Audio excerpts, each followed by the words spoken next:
आचार्य जी, जब आप हिंदू राष्ट्र की बात करते हैं तो कुछ लोग कहते हैं कि आप संविधान के खिलाफ बोल रहे हैं, क्योंकि संविधान कहता है भारत धर्मनिरपेक्ष है, पंथ निरपेक्ष है। ये थोपी हुई सेक्युलर, इस देश में सबसे बड़ी खतरा है सेक्युलर बनना। और कुछ आप जैसे पढ़े लिखे लोग ना इधर के ना उधर के बोले हम तो सेक्युलर।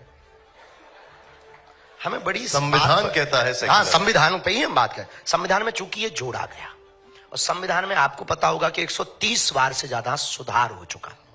एक बार और कर लो, क्या घट जाएगा? फिर बहुत सारी चीजें चेंज करनी पड़ेंगी।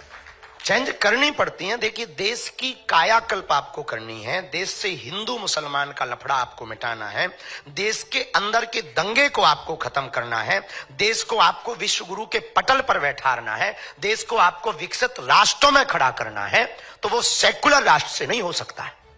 छोटे छोटे ईसाइयों के देश हैं 95 से ज्यादा, पर वो इकोनॉमी में भी आगे है, वहां की व्यवस्थाओं में भी आगे है, डिजिटल में भी वो आगे है, और यहां तक कि एशिया, अब उनका जो भी होता है एरिया, उसमें भी वो सबसे आगे, हर व्यवस्था में वो आगे। क्यों? इसका मतलब ये नहीं कि वहां बहुत कम पॉपुलेशन। इसके 2-3 कारण कि वहां की विचारधारा एकदम क्लियर है, या तो इस साइड या उस साइड। अब ये तीसरा बीच का बीच खतरनाक लिया है। या तो आप एथिस्ट हो जाओ, नास्तिक, या आप आस्तिक हो जाओ। अब आप कह रहे हैं ना मैं आस्तिक हूं ना मैं नास्तिक हूं, मैं तो सेक्युलर हूं।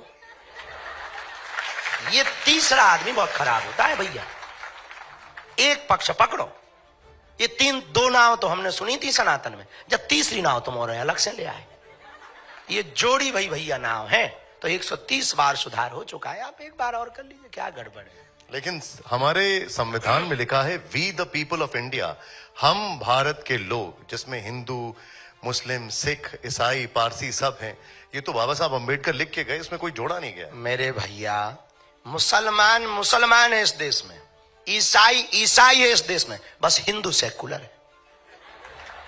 गजब का ज्ञान। सब भारतीय हैं। क्या गजब का आप लोगों का आचार्य जी, सब भारतीय है। देखो तो सब भारतीय आचार्य जी है? सब भारतीय। हम ये चाहते हैं कि ना आप मुसलमान रहो, ना आप ईसाई ना हो, ना हम हिंदू रहे, सब सनातनी हो जाए। अब तो नहीं है गड़बड़।